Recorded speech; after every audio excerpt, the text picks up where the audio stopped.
Settled in Natal, Sheikh Haji Muhammad Haji Dada was regarded as the foremost leader of the Indian community in Natal in 1893.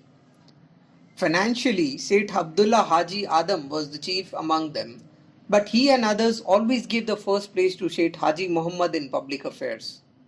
A meeting was therefore held under his presidentship at the house of Abdullah Sheikh, at which it was resolved to offer opposition to the franchise bill. Volunteers were enrolled. Natal-born Indians, that is mostly Christian Indians, youths, had been invited to attend this meeting. Mr. Paul, the Durban court interpreter, and Mr. Shubhan Godfrey, headmaster of a mission school, were present, and it was they who were responsible for bringing together at the meeting a good number of Christian youths. All these enrolled themselves as volunteers. Many of the local merchants were of course enrolled. Noteworthy among them, Sheikhs Daud Muhammad, Muhammad Qasam Kamruddin, Adamji Mia Khan, A. Kolandavelu Pillai, C. Lachiram, Rangasamy Padiyachi, and Amod Jiva. Parsi Rustamji was of course there. From among the clerks were Measures Manikji, Joshi, Narsiram, and others, employees of Dada Abdullah and Company and other big firms. They were all agreeably surprised to find themselves taking a share in public work. To be invited thus to take part was a new experience in their lives. In face of the calamity that had overtaken the community, all distinctions such as high and low, small and great, master and servant, Hindus, Musalmans, Parsis, Christians, Gujaratis, Madrasis, Sindhis, etc. were forgotten. All were alike the children and servants of the motherland. The bill had already passed, or was about to pass, its second reading. In the speeches on the occasion, the fact that Indians had expressed no opposition, the stringent bill was urged as a proof of their unfitness for the franchise.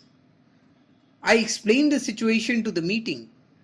The first thing we did was to dispatch a telegram to the Speaker of the Assembly requesting him to postpone further discussion of the bill.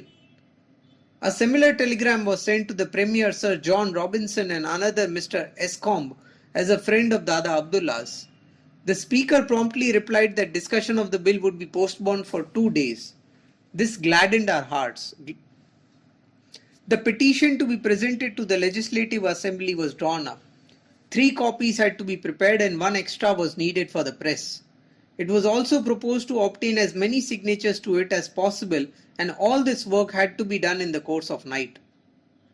The volunteers with a knowledge of English and several others set up the whole night. Mr. Arthur, an old man who was known for his calligraphy, wrote the principal copy. The rest were written by others to someone's dictation. 5 copies were thus got ready simultaneously. Merchant volunteers went out in their own carriages or carriages whose hire they had paid to obtain signatures on the petition. This was accompanied in quick time when the petition was dispatched. The newspapers published it with favourable comments. It likewise created an impression on the Assembly. It was discussed in the House. Partisans of the bill offered a defence, an admittedly lame one, in reply to the arguments advanced in the petition.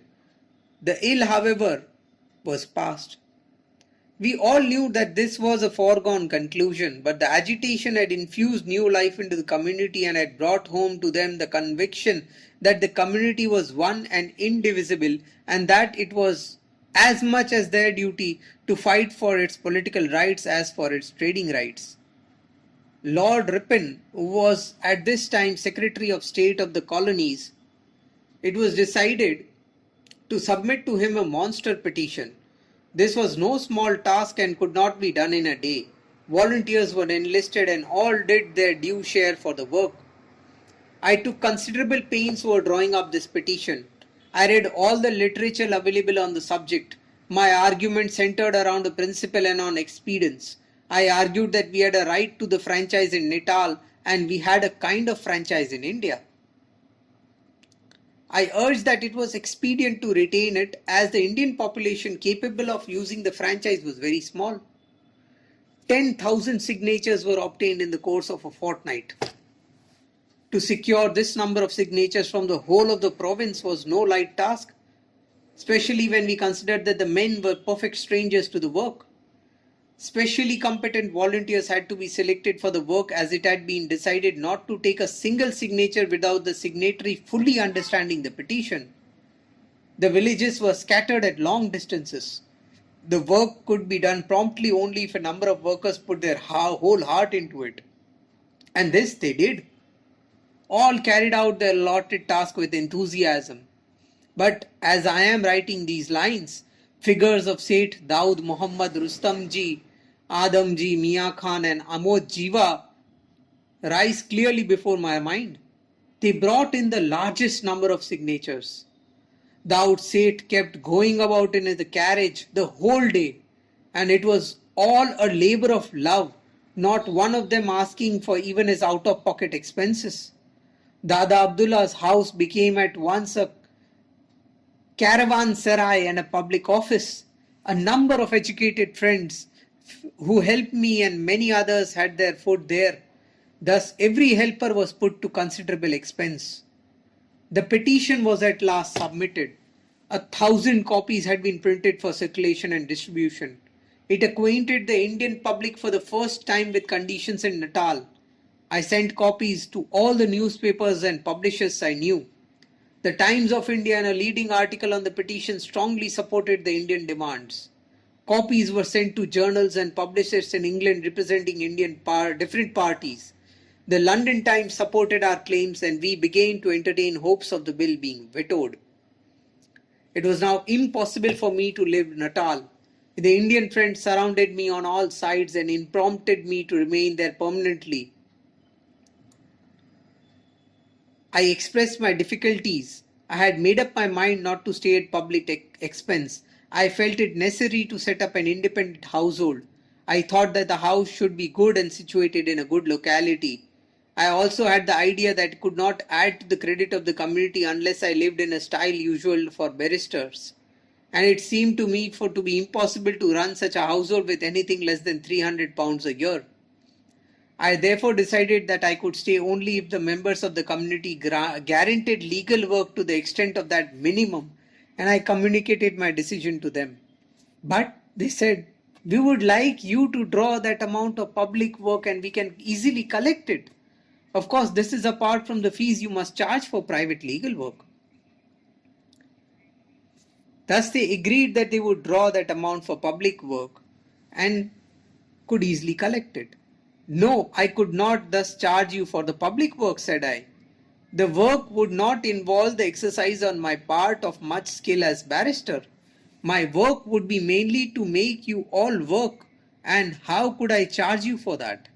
And then I should have to appeal to you frequently for funds for the work, and if I were to draw my maintenance from you, I should find myself at a disadvantage in making appeal for large amounts, and we would ultimately find ourselves at a standstill. But I want the community to find more than £300 annually for public work. But we have now known you for some time and are sure you would not draw anything you do not need.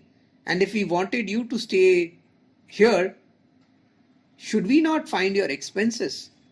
It's your love and present enthusiasm that make you talk like this. How can we be sure that this love and enthusiasm will endure forever? And as your friend and servant, I should occasionally have to say hard things to you. Heaven only knows whether I should then retain your affection.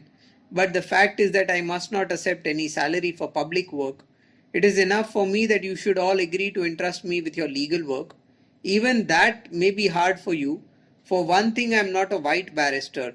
How can I be sure that the court will respond to me? Nor can I be sure how shall I fare as a lawyer. So even in giving me retainers, you may be running some risk. I should regard even the fact of your giving them to me as a reward for my public work. The upshot of this discussion was that about 20 merchants gave me retainers for 1 year for their legal work. Besides this, Dada Abdullah purchased me the necessary furniture in lieu of a purse he had intended to give me on my departure. Thus, I settled in Natal.